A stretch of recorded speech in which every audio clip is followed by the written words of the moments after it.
Message on the occasion of 149th birth anniversary of Pujya Shri Lalaji Maharaj by Pujya Daaji. Titled Centredness. Dear friends, spiritual practice aims at a state of equilibrium, at least akin to the balance that existed before creation. What do we mean by balance? At the physical level, an object is balanced when its center of gravity is supported. If that center loses its support, the system's equilibrium is lost. In life, retaining equilibrium means keeping our focus on our center. But what is our center? The physical body, that is Sthula Sharira, has a center of gravity, but it is not the center of our total being. The physical body is, after all, a covering that facilitates our existence in the physical world. More essential to our total being are the inner subtle bodies, that is Sukshma Sharira, which primarily are mind, that is Manas, intellect, that is Buddhi, and ego, the Ahankar. Together, these three subtle bodies exist within a fourth subtle body, which is consciousness, that is Chit. The subtle bodies are instruments of the soul, that is Atman or Purusha. It is the soul that is our true center. Having a center does not automatically make us centered. Centeredness is present to the extent that our consciousness is settled on the center. Focusing on the center is the consciousness equivalent of supporting a physical object's point of balance. It is the source of personal equilibrium. If a boulder balancing on the face of a cliff somehow loses its centeredness, it may fall and crumble. When our focus becomes diverted from our center and skews instead towards less essential levels of existence, we too become unstable. We then become vulnerable. In such moments, our weaknesses reveal themselves and backslide. Anything in life can divert our attention from our spiritual center.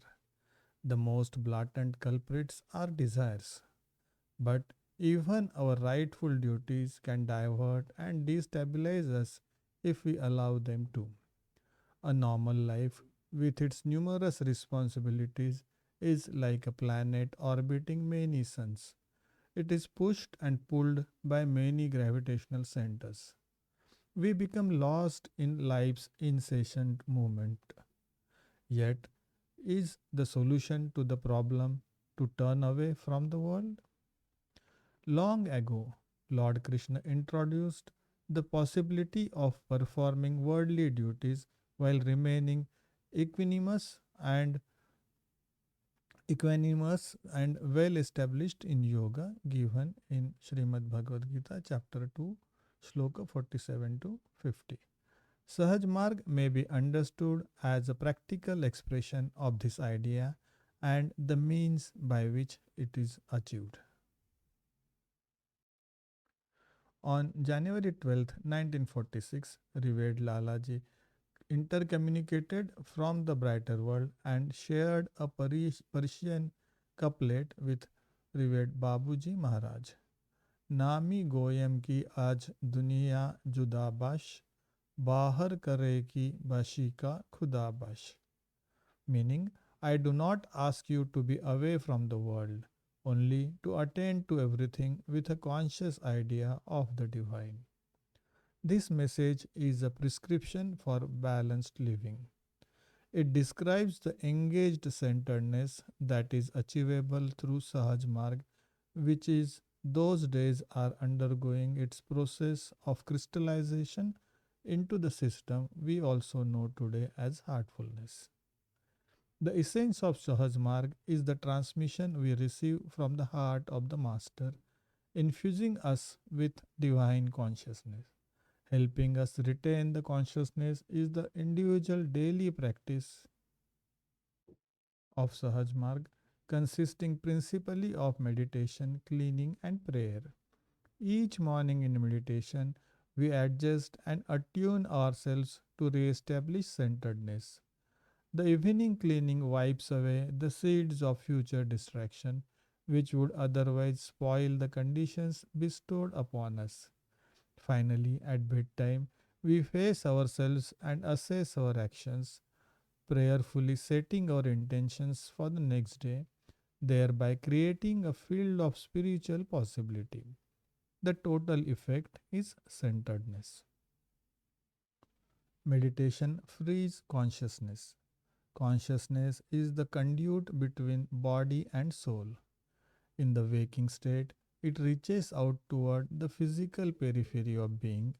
During dreaming sleep, consciousness is cut off from the senses and remain involved with itself.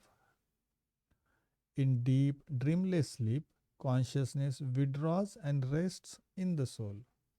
While meditating deeply, consciousness also rests on the soul while simultaneously expanding in an omnidirectional manner.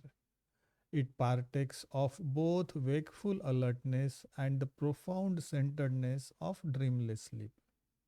This state is called Turiya. When we are able to bring that Turiya condition with us out of meditation into our active waking state, it is known as Turiyatit. In Sahaj Marg, we call this state constant remembrance. Through constant remembrance, we remain deeply meditative during all our wakeful activities, established in equanimity and yogam. That is how we can attend to our duties in consciousness of the divine and realize the truth proclaimed in the anonymous medieval text Liber 24th Philosophorum, that is, God is an infinite sphere whose center is everywhere and whose circumference is nowhere. With love and respect.